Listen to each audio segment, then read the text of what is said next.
नमस्कार साथियों, मैं हूं गिरीश खड़ायत। बहुत स्वागत है आपका पहाड़ का पत्थर पर। आज मैं बात करूंगा उत्तराखंड के मौजूदा राजनीतिक हालात की, मौजूदा राजनीतिक परिस्थितियों की।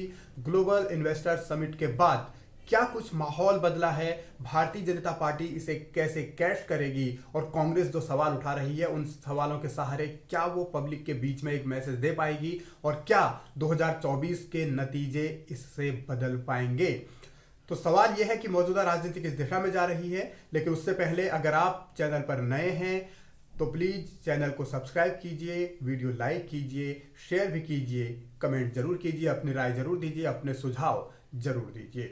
तो शुरुआत में करता हूं मौजूदा जो परिस्थितियां हैं वो ग्लोबल इन्वेस्टर समिट के बाद कितनी बदली है, क्योंकि प्रधानमंत्री नरेंद्र मोदी, गृह मंत्री अमित शाह, कुछ और केंद्रीय मंत्री, उत्तराखंड के तमाम political leaders, Bharatiya Janata party के धामी की तारीफ केंद्रीय नेतृत्व ने की है। अब बीजेपी के अंदर उसके क्या समीकरण बनेंगे, जो पहले की लीडरशिप है, जो पुरानी लीडरशिप है, वो इस तारीफ को किस लिहाज में लेगी, सकारात्मक लिहाज से लेगी या फिर उनके लिए एक इसे सेटबैक माना जाएगा, ये एक अहम पहलू है।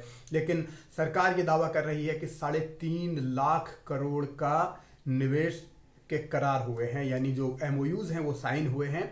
हालांकि ग्राउंड पर कितने उतरेंगे इसके लिए अभी कुछ कहा नहीं जा सकता, लेकिन सरकार का दावा ये है कि 44,000 करोड़ से ज्यादा की ग्राउंडिंग हुई है, यानी इतने का निवेश हो चुका है। अब आने वाले दिनों में इसी को बीजेपी प्रसारित करेगी। जाहिर है कि इसके जरिए एक पॉलिटिकल फायदा उठाने की भी कोशिश होगी, क्योंकि भारतीय जनता पार्टी ये कह रही है कि अब निवेश जब आएगा तो रोजगार के अवसर बढ़ेंगे। स्वाभाविक है, निवेश आएगा, अगर फैक्ट्रियां खुलेंगी या कोई उद्योग लगेंगे तो उसमें रोजगार बढ़ेगा। लेकिन पहलू ये कि क्या उत्तराखंड के युवाओं को सरकार ने इतना ट्रेंड किया है कि वो उस तरीके के काम कर पाए जो टेक्निकल हैं या जो दूसरे हैं। दूसरा सवाल ये कि जो त्रिवेंद्र रावत ने एक 2018 में समिट किया था, उस दौरान उन्होंने एक नियम बनाया था कि जो भी उद्योगपति आएगा, जो भी उद्योग यहाँ लगाएगा और जिस पर्पज के लिए वो जमीन खरीदेगा उसी के लिए उस जमीन का लैंड यूज होगा, वो बाद में बदला नहीं जाएगा। यानी जो जमीन उसने खरीदी है तो वहां पर उसे वही उद्योग लगाना पड़ेगा जिसके लिए उसने जमीन खरीदी है। मसलन अगर किसी ने पानी का प्लांट लगाने के लिए खरीदी है जमीन, तो वहां पर पानी का ही प्लांट लगेगा, वहां वो कोई दूसरा उद्योग नहीं खरीद सकता। लेकिन धामी ने क्या किया?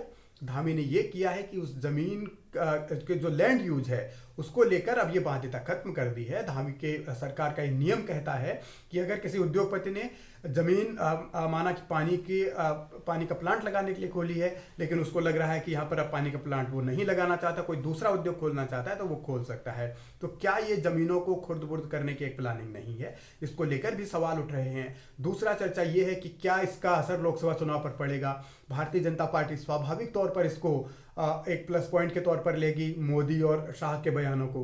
लेकिन कांग्रेस ये कह रही है कि ये सिर्फ और सिर्फ एक नौटंकी है, नाकामी को छिपाने की कोशिश है, लोकसभा चुनाव के लिए माहौल बनाने की कोशिश है। अब ये जनता को तय करना है कि उत्तराखंड में जो कहा जा रहा है क्या वही हो रहा है, जो दिखाया जा रहा है क्या वही हो रहा है, या फिर पर्दे के पीछे की हकीकत कुछ और है। तो यहाँ दोनों के अपने अपने पक्ष हैं। पब्लिक को खुद फैसला करना होगा। 2024 का लोकसभा चुनाव करीब आ रहा है और जिस आधार पर वोट मांगे जाएंगे वो सबके सामने होगा, लेकिन ये मुद्दा भी रहेगा, इससे कोई इनकार नहीं कर सकता है। फिलहाल इतना ही, मुझे इजाजत दीजिए, लेकिन चैनल को सब्सक्राइब जरूर कीजिएगा, फॉलो जरूर कीजिएगा, लाइक जरूर कीजिएगा।